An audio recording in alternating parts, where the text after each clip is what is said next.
Alright, so I'm walking to the store, and it's nighttime, and I'm gonna record, since you guys will barely see me anyways, you'll be able to see my shadow better than you'd be able to see me. So, basically I wanted to make a video about denying the ego, on how I personally feel like denying the ego is like denying part of yourself. In the beginning of my spiritual journey, I used to think that I needed to kill my ego. So I would use high doses of psychedelics to help me kill my ego, meditate to help me kill my ego.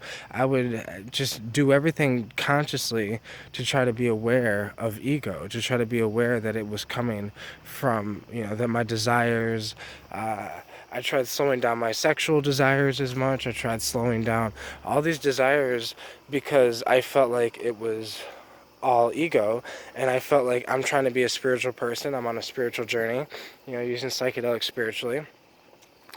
And it's like, so I felt like I needed to be a certain way, and like, so I started splitting myself up, right? Saying, oh, the ego's bad, but consciousness is good. And I was sitting here using these terms, good, bad, to define things that are neither good or bad. It's just you. We have lost touch with the self so much that we forget that that shadow that you see is as much me as this hand that is creating the shadow. Because it's the other side of you. There is more than one side of you. I think the problem with spirituality is they deny the ego, right? So especially like psychedelic spiritual people, um, people that are just spiritual people, like that go to travel to ashrams in India and like things like that, right? These type of spiritual people, even religious people, all of them demonize sex. Terrence McKenna once said, if they could make sex illegal, they would. And damn straight they would if they could, but they can't, so there's nothing they could do about it, besides make you feel bad.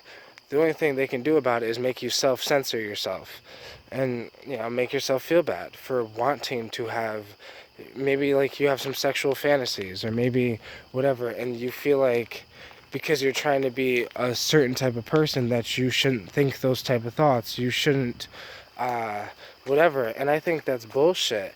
I think that we're denying part of ourself, and part of the self is physical. Everyone says we are spiritual beings, but take a look in the fucking mirror. You're also a physical being.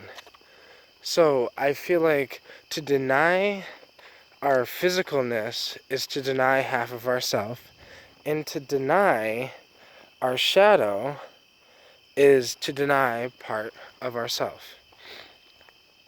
We are light and dark. We are shadow and physical, 2D and 3D. And shit, and even our minds are 5D, right?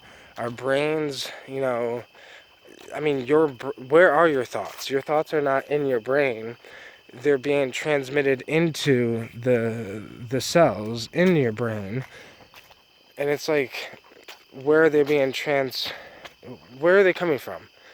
Another dimension, another frequency, another reality, right? I think just like there's other realities, there's other frequencies, of course there's other sides of you. And I think the denying of the ego is a huge problem in spirituality, because I spent so much time trying to kill my ego, which fucked me up, because so many spiritual people think that's the correct way. They think you got to be peaceful and loving all the time, and you never get mad and never, and that's bullshit, right? That's not spirituality. That's false spirituality. That's fake spirituality. Real spirituality is, yeah, you're going to go through hard times. Yeah, you're going to, whatever, but you'll make it through, because those hard times are part of life, just like the shadow was part of you, right? Like, you're not just going to go through life with good times, and you're not just going to go through life in light. Sometimes you go through life in the shadow, and sometimes you can watch the shadow fade away, just like that, because of the excess light that's around. I think we've just lost touch with that side of ourselves. Lost touch with the side of ourselves that is,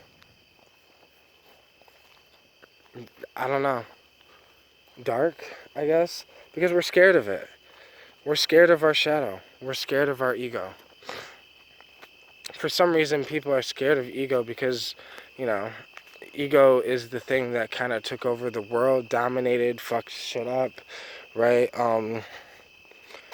Forces behaviors and forces ways on people and things like that. But the ego was created for a reason.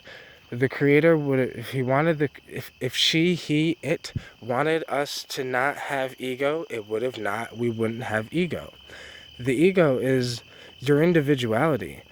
And I think that your individuality, you need to find out what you like, right? What do you like? What do you want? You know, the ego is when you want control over your life, where you don't want to go to work every day.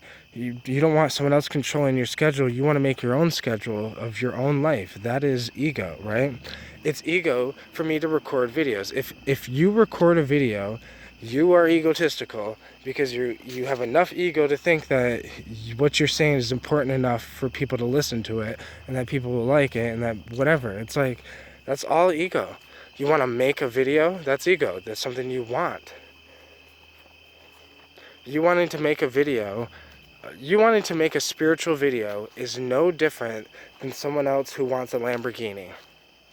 It's both coming from the same source, ego. There's nothing wrong with that, though.